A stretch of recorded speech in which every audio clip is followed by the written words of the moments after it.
장르는 단 하나. 장르가 머니. 헬로 머니언 2월의 마지막 주에 인사드리는 장르가 머니 앵커 권혁수입니다. 네, 여러분 안녕하세요. 장르가 뭐니 아나운서 김하은입니다. 이어서 함께해 주실 두 분 소개해 올리겠습니다. 든든한 설명 천재 부릉부릉. 오늘은 어디를 시동을 거실까요? 박시동 평론가님 함께해 주십니다. 안녕하세요. 네, 안녕하세요. 예, 경제를 쉽게 설명해드리는 부릉부릉 박시동입니다. 네, 그리고 이 장르가 뭐니에선 처음 인사를 드리는 분인데요. JTBC 경제산업부의 김재현 기자님 모셨습니다. 안녕하세요. 반갑습니다. 네, 안녕하세요. 자, 여러분 드디어 코스피가 최고치를 경신했습니다. 야. 20만 전자, 100만 하이닉스에 드디어 와버렸습니다. 와.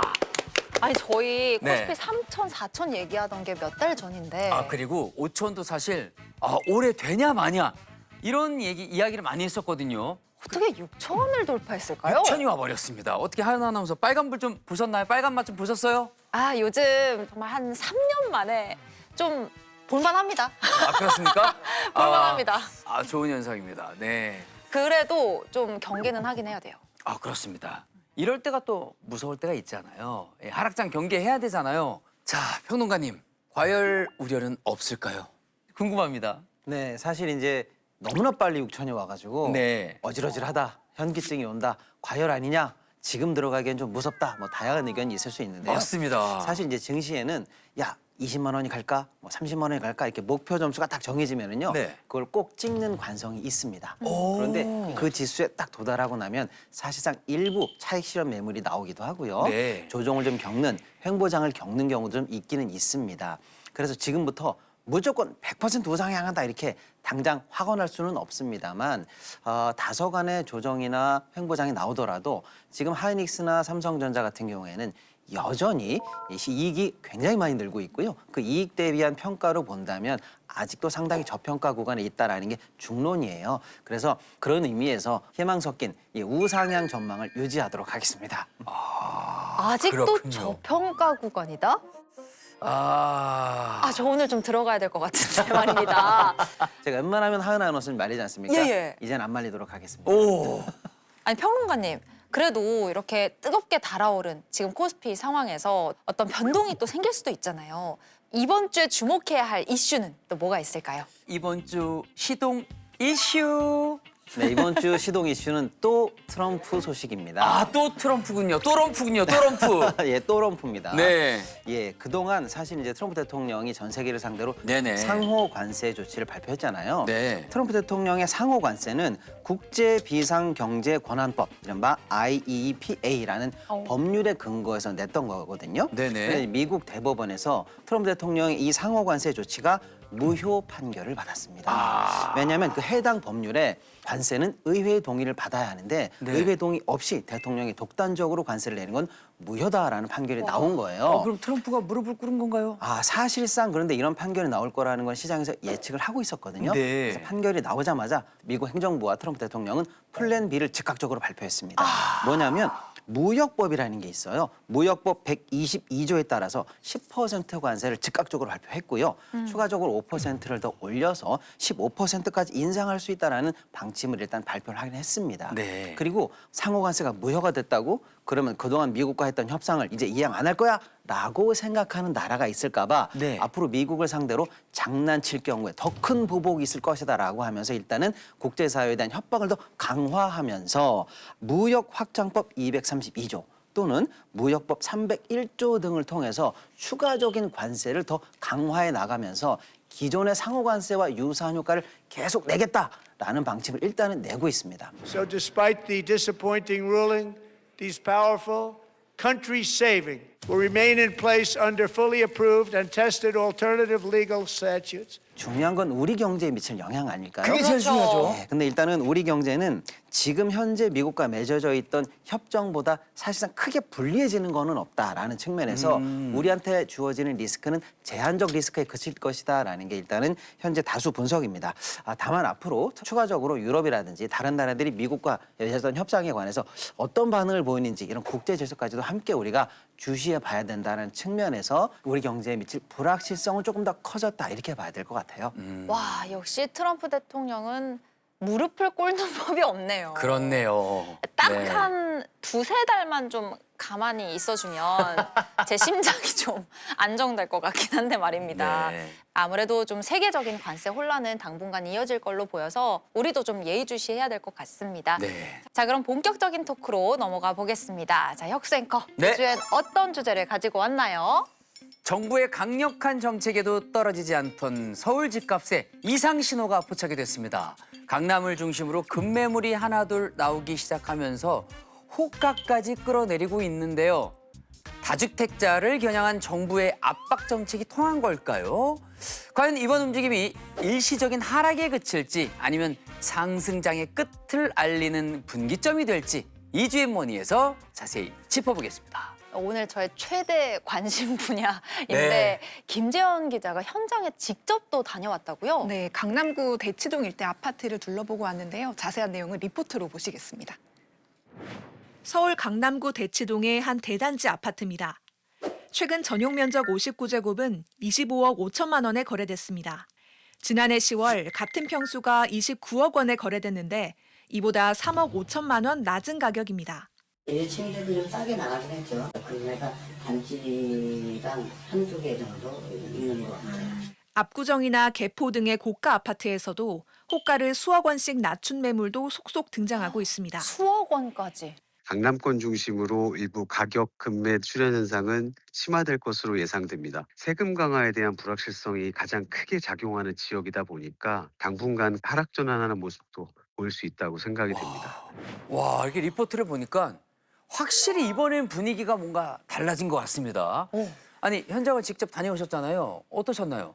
확실히 시장이 좀 반응을 하고 있다라는 모습을 볼 수 있었고요. 네. 리포트에서도 보셨지만 다주택자 매물이 급매로 속속 나오고 있고 네. 시세보다 몇 억씩 호가를 낮춘 매물도 나와서 일부 거래되고 있는 모습이었습니다. 그러니까 강남 집값이 하락한다는 얘기를 뭔가 듣는 것 자체가 굉장히 생경해요. 네, 아니 호가가 얼마나 하락했길래 급매물이라고 하는 거예요? 그 기사에 언급한 대치동 아파트 59제곱의 경우에는요. 네. 기존의 최고가가 29억 원이었는데 3억 5천만 원 낮은 25억 5천만 원에 최근 거래가 됐습니다. 그 밖에 다른 사례들도 많습니다. 최고가가 128억 원에 이르던 압구정의 한 아파트는 최근 100억에서 110억 원대 수준까지 호가가 떨어졌고요. 네. 또 지난해 12월에 42억 원대에 거래된 개포동의 한 아파트 84제곱 규모는 38억 원까지 가격을 낮춘 매물이 시장에 나오기도 했습니다. 아, 네, 강남하면 사실 부동산 불패 신화 아니겠습니까? 이번에 강남이 먼저 빠진 게 신기한 현상이긴 하거든요. 기자님, 특별한 이유가 있을까요? 이번 5월 9일부터 다주택자들에게 양도세를 중과하는 제도가 부활을 하는데요. 네. 이 제도가 영향을 많이 미친 것으로 보입니다. 그 이후에 집을 팔게 되면 세금 부담이 대폭 커지다 보니까요. 네.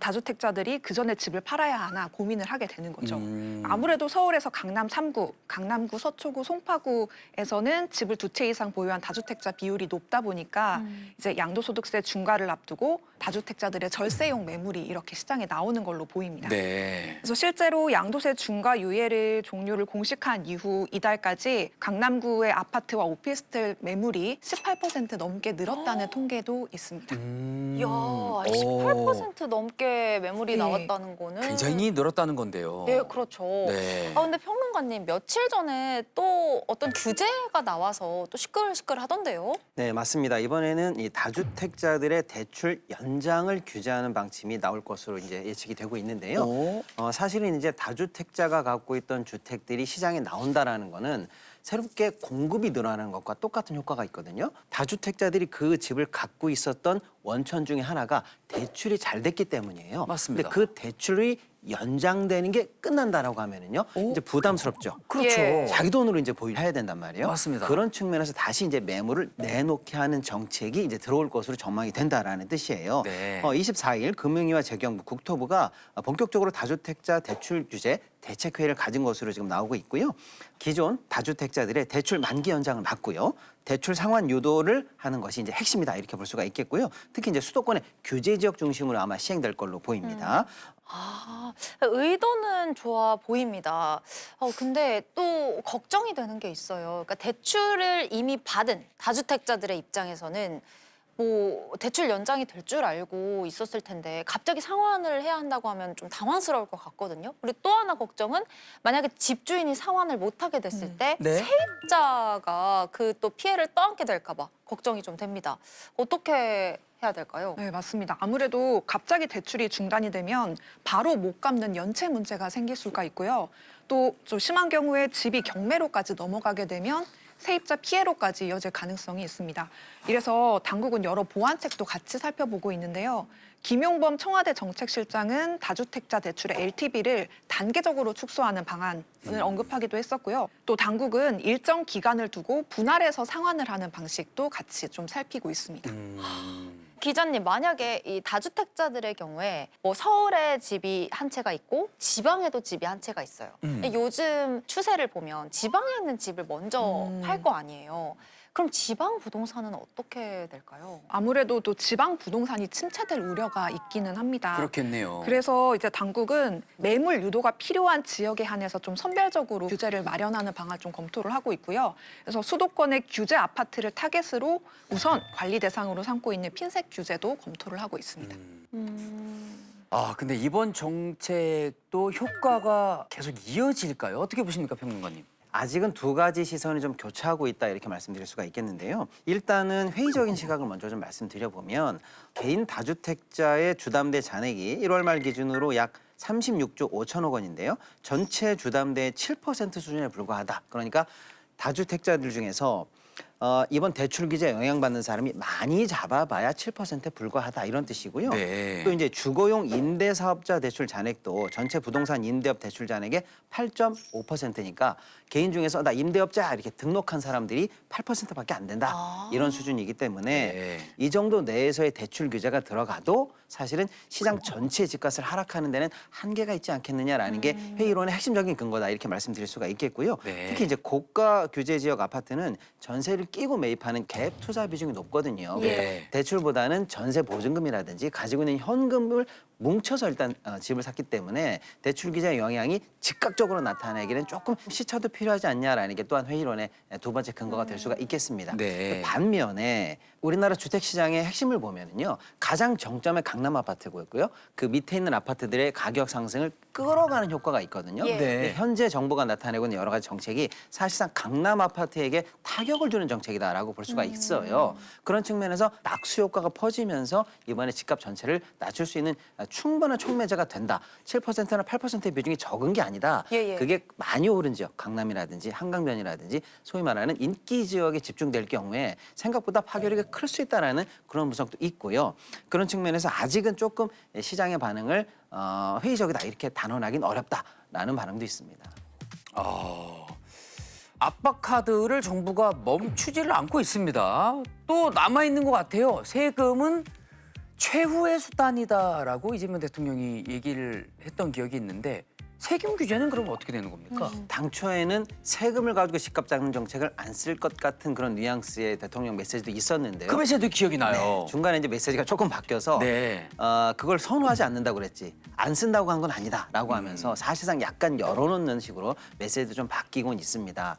정부의 대책의 순서를 보면은요, 일단 다주택자들이 갖고 있던 투자용 부동산을 먼저 이제 사실 공략하는 걸로 보이고요. 네. 그럼에도 불구하고 매물이 안 나온다라고 하면은 보유세 부담을 늘림으로써 결국에는 집을 갖고 있는 부담이 파는 부담보다 더 크게 만들어서 이익 형량을 하면 합리적으로 부동산을 매물로 낼 수밖에 없는 상황을 만들겠다라는 거예요. 결국에는 보유세를 건드릴 수밖에 없다라는 신호를 시장에 주고 있다 이렇게 말씀드릴 수가 있고요. 한편으로 보면 그러면 나는 똘똘한 한 채만 갖고 있으면 되겠네라고 하는 회피 심리도 또 가동될 수가 있거든요. 그렇겠죠. 그러면 그 한 채에 대해서도 거주용 한 채냐 비거주용, 투자용 한 채냐를 또 나눈다고 메시지가 나오고 있어요. 다시 한번 정리드린다면 거주용 한 채를 제외한 비거주용 한 채 또는 다주택자가 갖고 있던 여러 주택들에 관해서는 정부가 다양한 대책을 낼 수 있다는 메시지가 분명히 나오고 있고요. 그런 측면에서 사실은 보유세 개편이라든지 장기 보유 특별공제 축소 같은 논의들, 이른바 세금을 통한 집값 잡기도 충분히 이제는 시장에서 예측할 수 있는 상황이다 이렇게 볼 수가 있겠습니다. 이게 뭐 비빔밥처럼 됐습니다. 그렇죠. 예. 여러 가지 이제 복합적인 작용들이 일어나고 있는데 이렇게 정부의 강력한 정책들이 이어지면서 뭐 어쨌든 강남의 집값 하락은 좀 현실화되고 있는 모습이에요. 자, 그렇다면 여기서 가장 중요한 질문. 지금의 이 하락이 일시적인 조정일지 아니면 본격적인 하락장의 시작일지 두 분 생각 어떤가요? 강남에서 급매물이 나오고는 있지만 아직까지는 좀 신중론이 있습니다. 왜냐하면 강남 아파트가 워낙 고가다 보니까 실거래가 활발하지는 않은 상황이거든요. 25억을 넘어서는 아파트는 최소 23억을 현금을 가진 무주택자만 살 수 있기 때문에 네. 이제 그 정도 조건을 갖춘 수요자가 현실적으로 많지는 않을 거라는 의견입니다. 이 때문에 이제 매수 희망자가 가격이 더 떨어지기를 기다리면서 관망하는 분위기도 좀 감지가 되고요. 그래서 조정 규모가 그렇게 크지 않을 거라는 분석도 나오고 있습니다. 손호건 어떻게 보십니까? 하락장의 시작이다 아니면은 일시적인 조정이다. 그동안은 시장을 이기는 정부는 없다. 이런 얘기들이 좀 있었어요. 네. 그리고 부동산은 무조건 버티면 이겨. 이런 믿음도 사실 있었고요. 네. 근데 지금 사실은 일시적이나마 일단 하락의 추세는 잡히는 것 같아요. 네. 문제는 이게 단기적이냐 장기 하락으로 이어질 것이냐 요 기로에 서 있지 않습니까? 맞습니다. 정부가 최근에 또 이런 얘기를 했습니다. 시장을 이기는 정부가 없다? 아니, 정부를 이기는 시장도 없어. 그러니까 정부의 본격적인 의지가 앞으로 빈틈없이 정책을 계속 내면서 시장을 꺾을 수 있을 것이냐 없을 것이냐, 제가 볼 땐 여기에 따라서 이 추세가 단기 하락이냐 장기적 추세 하락이냐를 결정지을 것 같아요. 한 가지 그런데 조금 이제 의미 있는 부분이 있는 게 뭐냐면 사실은 부동산 관련해서는 그동안 늘 수익으로 보답을 했었습니다. 예. 부동산만큼 안전하게 오른 자산도 사실 없거든요. 네. 근데 최근에는 증시가 많이 오르고 있어요. 즉 자금의 큰 흐름에 퇴로를 열어놓고 지금 정책을 하고 있거든요. 예, 예. 그래서 사실은 큰 흐름으로의 머니 무브도 어느 정도는 생각할 수 있다는 측면에서 과거와는 조금 다른 흐름이 하나 잡히는 부분도 있다라는 측면 관심 있게 보셔야 될 것 같습니다. 우리 늘 이야기했잖아요. 유독 우리나라가 어떤 자금의 흐름이 부동산 쪽으로 쏠리는 경향이 있다. 네. 근데 이제 뭔가 그 패러다임 자체가 좀 변하고 있다는 생각도 듭니다. 그렇네요. 진짜 그 어느 때보다도 주택 매도를 고민하시는 분들, 또 저처럼 주택 매수, 사는 걸 고민하시는 분들 모두 좀 주목할 만한 상황인데 앞으로 좀 더 신중하게 시장을 좀 지켜봐야 할 것 같습니다. 네, 오늘 생생한 부동산 현장 소식을 발빠르게 전해준 김지연 기자와는 여기서 인사드리겠습니다. 감사합니다. 감사합니다.